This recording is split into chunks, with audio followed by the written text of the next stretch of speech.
तो राहुल गांधी पर इन्होंने कहा कि बेबुनियाद आरोप राहुल गांधी लगातार लगा रहे हैं।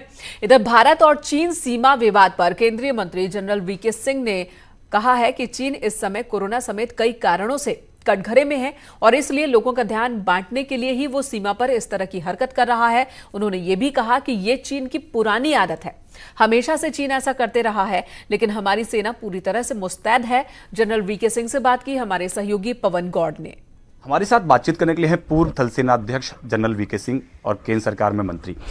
सर, जिस तरह से चाइना के साथ लगातार फेस ऑफ की खबरें आती रहती हैं, इस बार भी आ रही हैं पिछले कुछ दिन से कई सारी, चाहे पेंगोंग झील हो या बालगन घाटी हो, इसको लेके तमाम खबरें आ रही हैं, तो इसको किस तरह से आप देखते हैं? इस समय जो हो रहा है, मुझे लगता है कि चीन जिस तरीके से कुछ जगह पर कुछ ज्यादा नफरी लेकर आया है, वो एक दिखाना चाहता है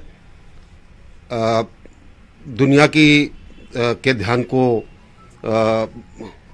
जो उसके ऊपर केंद्रित है उससे हटाना चाहता है, तो ऐसी कुछ हरकत कर रहा हूं। लेकिन मुझे इस चीज का पूरा विश्वास है कि हमारी सेनाएं पूरे तरीके से तैयार है। सर, क्योंकि इस समय पूरे दुनिया में महामारी फैली हुई है, तो कई सारे देश, अमेरिका समेत, कहते हैं कि इसका कहीं ना कहीं ओरिजिन चाइना का है, चाइनीज वायरस तक अमेरिका प्रेसिडेंट ने कहा। तो क्या लगता है कि कोरोना के चलते जो एक माहौल पैदा हुआ है चीन के खिलाफ, उसको थोड़ा सा डाइवर्ट करने की कोशिश? देखिए, कई चीजें हुई है। कोरोना से पूरी दुनिया का ध्यान चीन की तरफ, चीन कटघरे में खड़ा है। अब उसने कुछ तो ऐसा करना है ना जिससे कि चीजें अलग हो जाए। धन्यवाद हमसे बात करने के लिए। कैमरा पर्सन जगदीश सुप्रीति के साथ पवन गौड़, नेटवर्क 3, दिल्ली। इधर रायबरेली में मेंथा ऑयल की पेराई के दौरान बड़ा हादसा हुआ और इस हादसे में बताया ये जा रहा है कि पाइप जाम हो गया था, जिसकी वजह से टंकी में विस्फोट हुआ। 5 लोग गंभीर रूप से घायल हुए हैं, जिन्हें इलाज के लिए हॉस्पिटल ले जाया गया, जिनकी गंभीर हालत को देखते हुए हायर सेंटर रेफर कर दिया गया है। घटना गुरबख्शगंज थाना क्षेत्र की है। धमाका इतना तेज था कि उसकी आवाज काफी दूर से सुनाई दी।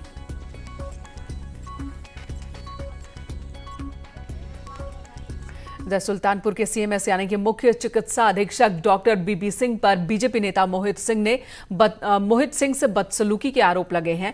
एक ऑडियो वायरल हो रहा है जिसमें कथित तौर पर सीएमएस बीजेपी नेता से गाली गलौज कर रहे हैं। और इतना ही नहीं, जब बीजेपी नेता ने उनकी शिकायत सीएम योगी से करने की बात कही तो उन्होंने गाली देना बंद नहीं किया, बल्कि बीजेपी नेता मोहित सिंह के मुताबिक जब उन्होंने लखनऊ बलिया हाईवे पर हुए हादसे के शिकार लोगों की मदद की अपील की तो सीएमएस भड़क उठे। हालांकि न्यूज 18 इस ऑडियो क्लिप की पुष्टि नहीं करता, लेकिन आप खुद सुनिए कि क्या बातचीत हुई।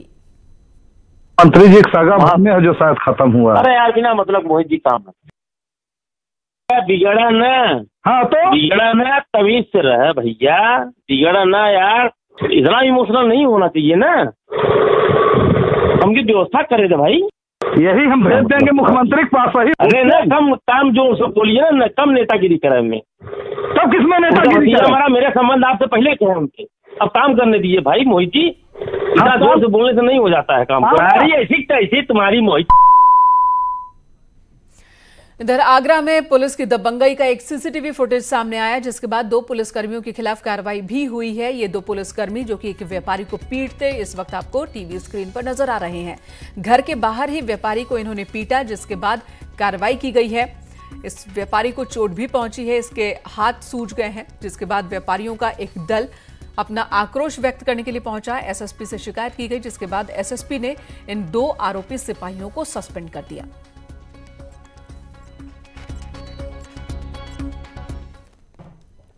उधर चंदौली में पुलिस और पब्लिक के बीच तीखी झड़प हुई है, जिसका वीडियो वायरल हो रहा है। यहां चेकिंग के दौरान पुलिस और स्थानीय युवकों में विवाद हो गया था, जिसके बाद युवकों ने पुलिस से गाली गलौज की।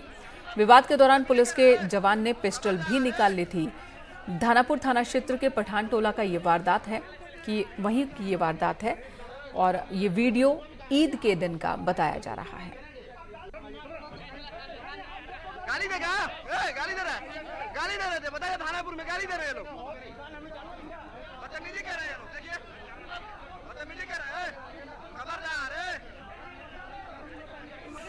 इधर देवरिया में जमीन के विवाद में 2 पक्षों में जमकर मारपीट हुई है। दबंगों पर महिलाओं को पीटने का आरोप है। पुलिस ने कई लोगों को हिरासत में लिया है। लार थाना क्षेत्र के मठीला उपाध्याय गांव का ये मामला है।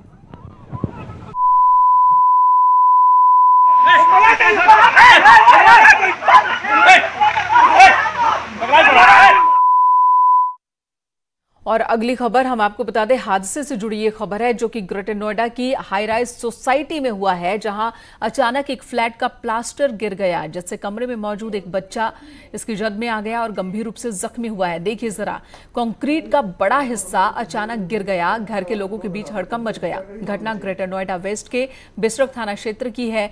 पीड़ित परिवार ने घटना के बाद पुलिस को तहरीर दी है, जिसमें बिल्डर के खिलाफ घटिया निर्माण सामग्री के इस्तेमाल का आरोप लगाया गया है।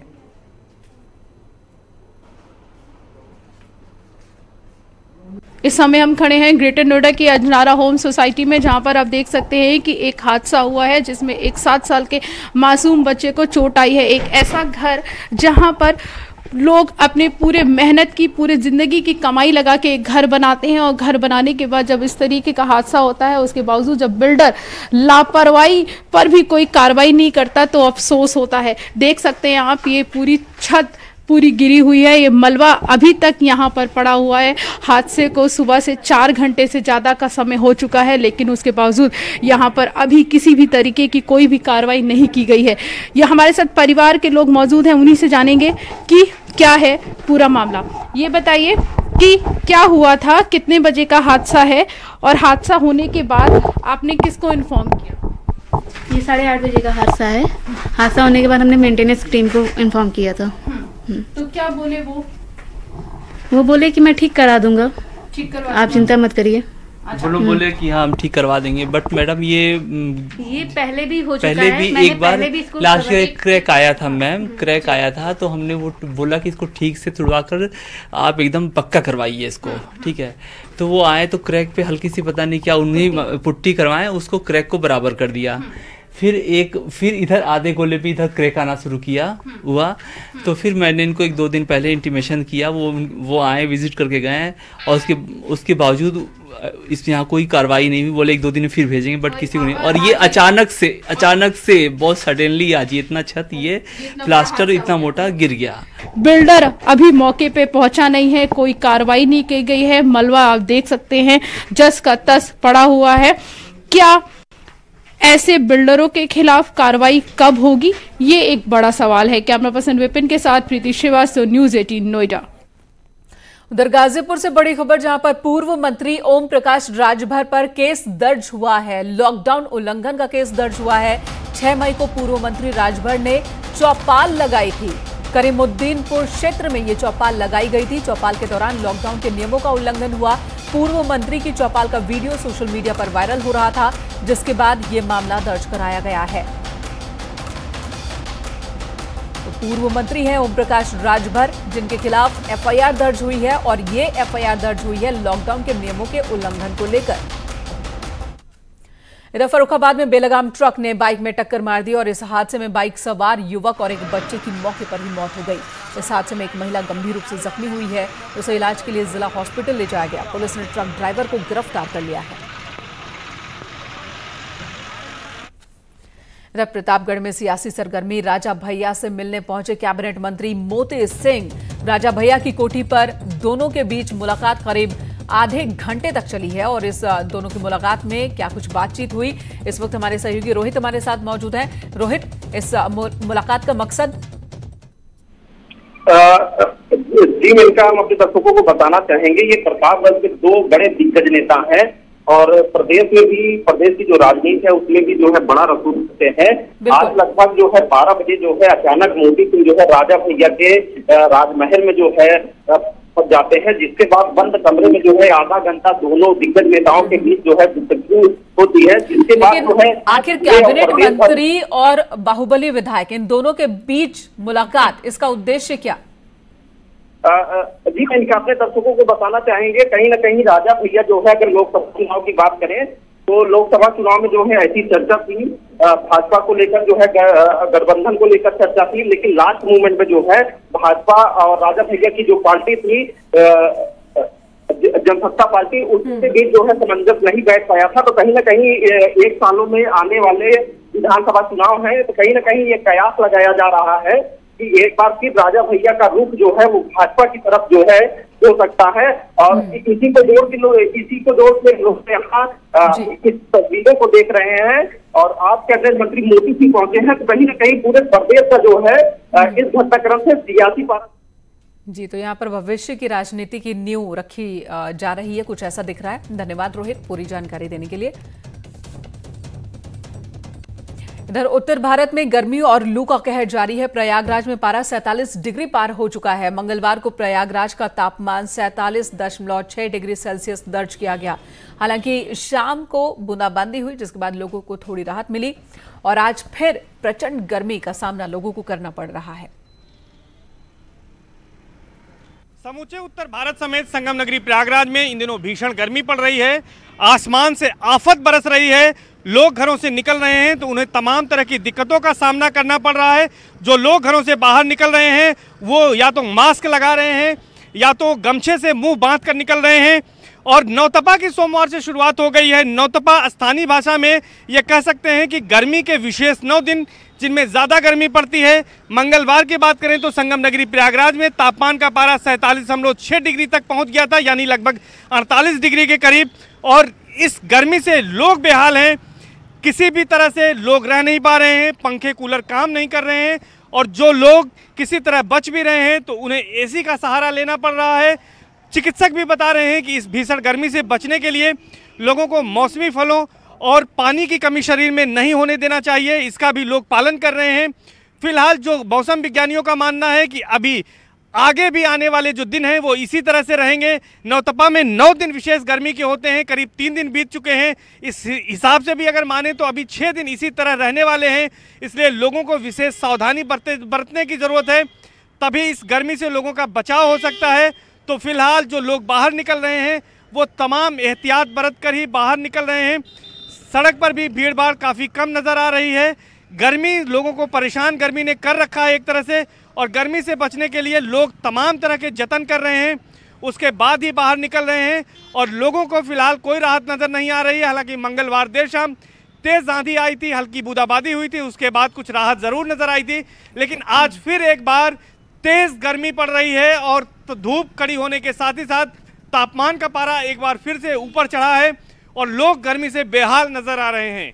कैमरा पर्सन संजू मिश्रा के साथ सर्वेश दुबे, न्यूज़ 18 प्रयागराज। इधर पीलीभीत की जिला जेल में कैदी और जेल अधीक्षक ने मिलकर एक गाना रिकॉर्ड किया है। पीएम के आत्मनिर्भर बनने के आह्वान को लेकर यह गाना है, जिसमें सजा याफ्ता कैदी अनुपम ने लिखा, जबकि जेल अधीक्षक अनूप मानव शास्त्री और विचाराधीन बंद देवेंद्र ने अपनी आवाज दी है। जिसके पिक्चराइजेशन में भारत के कई दिग्गज चेहरों को स्थान दिया गया है। इस गाने में महिला सशक्तिकरण को भी महत्व दिया गया है। घूमे सारी दुनिया ये नहीं इसका ठिकाना है, घूमे सारी दुनिया ये नहीं इसका ठिकाना है, घूमे सारी दुनिया। अगली खबर का रुख कर लेते हैं और एक वीडियो आपको दिखाते हैं, सचिन तेंदुलकर का गई वीडियो जिसमें वो मैंगो आइसक्रीम बना रहे हैं।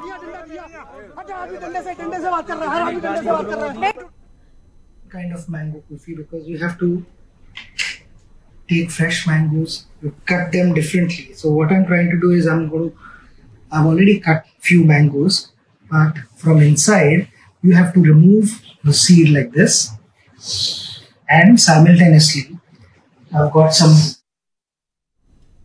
इसी के साथ फिलहाल इस बुलेटिन में इतना ही। ब्रेक के बाद भी खबरों का सिलसिला जारी है, आप बने रहें न्यूज़ 18 के साथ।